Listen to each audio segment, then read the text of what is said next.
What is up guys, Thunder Studios here, and today we're going to be reviewing Transformers War for Cybertron Earthrise Deluxe Class Runamuck.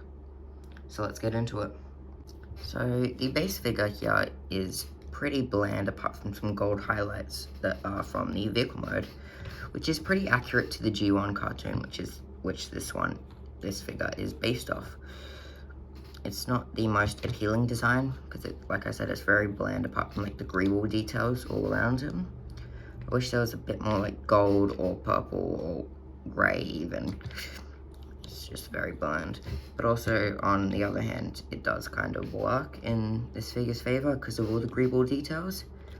It doesn't feel overcomplicated like some of the other Siege, War for Cybertron, Earthrise designs.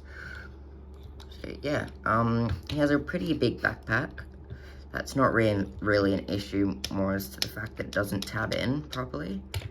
And also, I do believe that the legs and the backpack are completely painted. So I have like a little scratch on mine there, and also in the vehicle mode, which I will show you guys later. But yeah, there's nothing really else to complain about in the robot mode apart from like the hollow legs, but that's used to transformation, and this is a deluxe class. As for his accessory, he has a just a standard blaster. It is blaster compatible, and also he has some ports on his arms and legs for blast effects. So yeah, looks pretty good. Now for his articulation, he has got a ball joint at the head which can rotate the full 360. Arms that can do the full 360 as well. They're on mushroom pegs. Go out, bicep rotation, elbow bend, and a little bit of hand rotation due to transformation. Also has a waist joint, legs that can kick forward, back, and out to the side, thigh rotation, knee bend that doesn't even go to 90, which is kind of unfortunate. Ankle pivot that only goes slightly forward, and like the feet can go slightly back, but that's mainly due to transformation.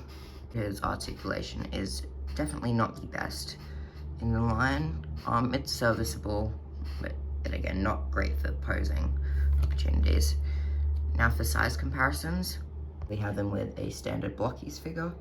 I last reviewed a deluxe animated Wheeljack, a pretty standard Voyager class Optimus Prime, and finally Leader class Megatronus Prime. Now that we have some size comparisons out the way, let's move on to his transformation.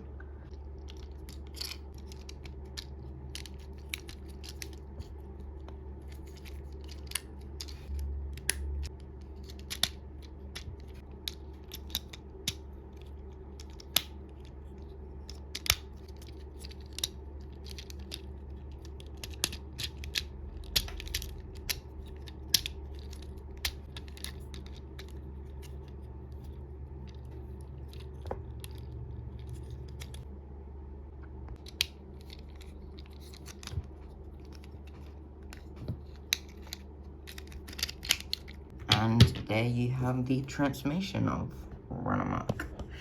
It's pretty simple, not gonna lie. Not the most enjoyable transformation there is. The tolerances aren't the best. I'm not sure if that's the problem because this is the reissue version. I don't know. And the paint matching isn't really the best, as you can kind of see here. And yeah, the parts don't really tab in perfectly. All the clearances are off, and it's kind of a mess.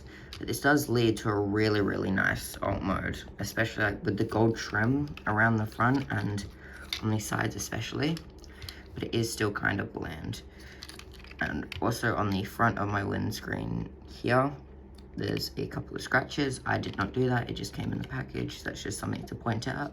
Nothing too major. But yeah, there's just some tail light details and the engine pipe here, and you can put the weapon on the top. So yeah, nothing else to say about this design really. Yeah, so overall my thoughts have changed since having this figure in hand. After messing about with it for a couple of days, it's a pretty good figure. Not the best, but also not the worst. If you can find this guy on a clearance or sale, I definitely think he's worth picking up. Yeah, if you enjoyed this review, make sure to like the video, subscribe down below, and comment your opinions on this figure. Peace.